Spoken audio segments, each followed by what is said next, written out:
Humans are pretty fragile creatures. We have no claws, no hard protective shell, and like no hair compared to almost every other mammal. We do have pretty big brains, but I'd like to see you think your way out of a polar bear attack. No matter how advanced our technology gets, you leave anybody other than the guy from primitive technology in the wild, and they're probably mega screwed. But every now and then we run into somebody who is just really skilled at surviving, or in most cases in this video, absurdly lucky. So here are some curious cases of survival. Number 1. Anna Baggenholm. Generally, the average human body temperature is 98.7 degrees Fahrenheit. You'll start feeling adverse effects once your core drops anything below 95 degrees.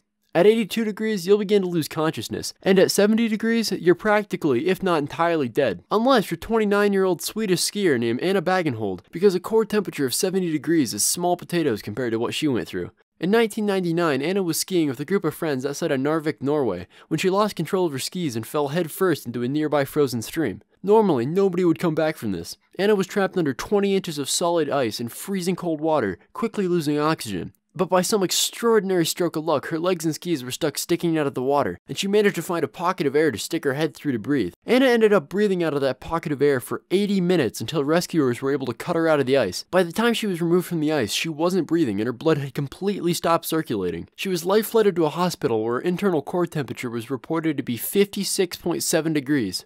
56.7 degrees Fahrenheit. That's 42 degrees below what's normal, and so impossibly cold that literally anybody else would have died of hypothermia long ago. But not Anna, who must have summoned the power of ancient Nordic gods or some shit, because the doctors managed to restart her heart, and while her recovery wasn't necessarily a quick one, I'd say any recovery from being practically dead in every sense of the word is a miraculous one. Number 2.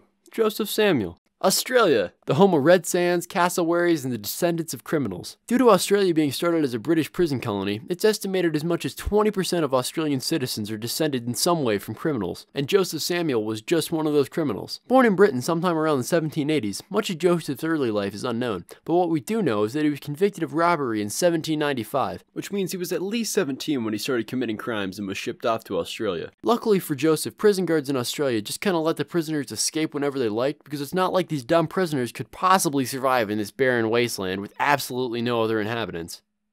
Well, that's exactly what these convicts ended up doing, forming into groups of lawless goons and roaming the Australian wastes. Joseph, shortly after arriving to the land down under, escaped captivity and started running with a particularly nasty group of fellers. The gang ended up attempting to rob a rich woman's house, and in the ensuing chaos, a police officer she had hired for protection was killed. Shortly afterwards, the entire gang was rounded up and taken to court. Unfortunately for Joseph Samuel, he was the only person the woman could identify, meaning his fellow gang members, including the leader, got off scot-free, leaving Joseph to take responsibility for literally everything. Now, Joseph swore that while he was involved in the robbery, he hadn't taken part in the killing of the officer, but the word of a recently detained escaped convict wasn't worth much to the Australian lawman, and he was sentenced to death. So on September 26, 1803, Joseph Samuel was hung. So when you think about hanging, you probably think of the short drop, A sudden stop. that was frequently shown in films. But it wasn't until the late 1800s did Britain, and by relation all its little baby colonies, adopt this quick and clean way of execution. No, Joseph and all the other criminals around this time were subjected to slow strangulation,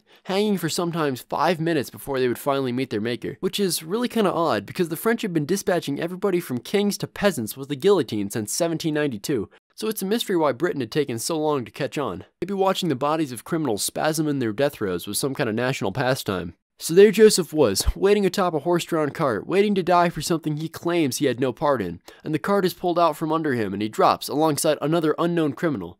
And normally, Joseph's story would have ended there, a pathetic end to a rather short criminal career. But that's not what happened. Instead, the hemp rope that's built to hold up to 1,000 pounds broke, and Joseph fell, spraining his ankle. Amazed, the authorities scrambled to find another rope, and Joseph was strung up yet again. And after double-checking the noose was secured, the cart was pulled away again, and Joseph promptly slipped out of the rope. At this point, the crowd of spectators was getting restless. One failed execution was one thing, but with two, the crowd began claiming that it was a sign from God that he did not deserve death. But the policemen persisted and obtained another rope, and Joseph Samuel was hoisted up for a third time. And can you guess what happened? Yeah, the rope snapped! This man either had to be the luckiest goober to walk this godforsaken earth, or was truly saved by divine intervention. In the end, the decision was made to change Samuel's death sentence to a life sentence. But honestly, if I saw a man cheat death 3 times in one afternoon, I'd just have to let him walk, because he is either literally luck incarnate or had some serious favors to call in with death himself. Number 3. Adolf Sachs. If Joseph Samuel is one of the luckiest men to ever live, Adolf Sachs is one of the most durable. Adolphe Sax was born in what is now modern-day Belgium in 1814 to Charles and Marie Sax, who designed instruments for a living. Adolphe took after his parents and began designing his own music machines at a young age, but we're not here to learn about the intricacies of instrument creation, so let's get on to Adolphe's harrowing childhood. Referred to as his neighbors as Little Sax the Ghost, over the course of his childhood, Adolphe fell from a 3-story building and landed on his head, drank a bowl of acidic acid at age 3, was nearly blown up in a gunpowder explosion and suffered serious burns, fell into a hot skillet, again severely burning his sides, fell into a river and nearly drowned, and at one point was just straight up hit over the head by a rock. His mom is quoted in saying, "He's a child condemned to misfortune. He won't live." But he did live, and apparently was no worse for wear because he went on to invent the saxophone, which now bears his name. Later in life he had a bout with mouth cancer, but we all know it would take a little more than a couple tumors to put our man Sax down, and he made a full recovery. Even more impressive given the medicine of the time. Unfortunately, he died of old age, a very poor man, but a relatively uneventful death doesn't even come close to tarnishing this guy's insane childhood. Number 4. Mike. So this last one isn't a person, he isn't even a mammal, but honestly, he probably has one of the most miraculous survival stories out of any of those previously mentioned. Not saying any of these guys were unimpressive, this guy's circumstances were just, let's say, extremely abnormal. The year is 1945, and Colorado farmer Lloyd Olson is sent out by his wife to the chicken coop to kill a chicken for the dinner she was preparing to have with her mother. Lloyd just so happened to pick the 5-month-old rooster named Mike, having absolutely no clue what antics were destined to ensue. Lloyd promptly removed Mike's head and just kinda let Mike go to wander around as headless chickens normally do for a short time after their head is removed. What is different about Mike is that he continued to wander.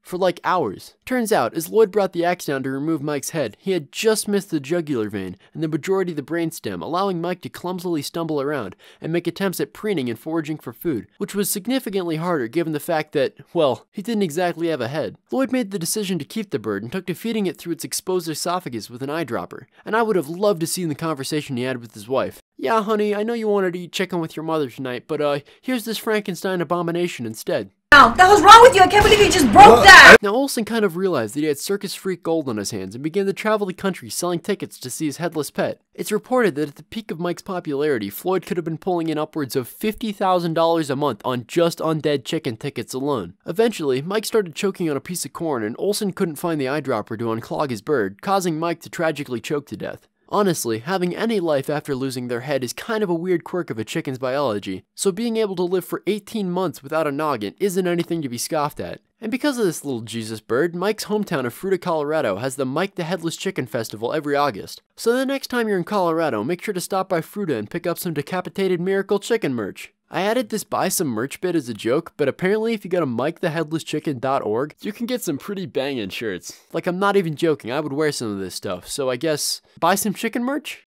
So that was the video. Gonna start trying to upload a lot more this year, so I guess you can look forward to whatever I think up, I don't know. If you have any ideas for future videos, let me know in the comment section down below. That's all, so as always, thanks for watching.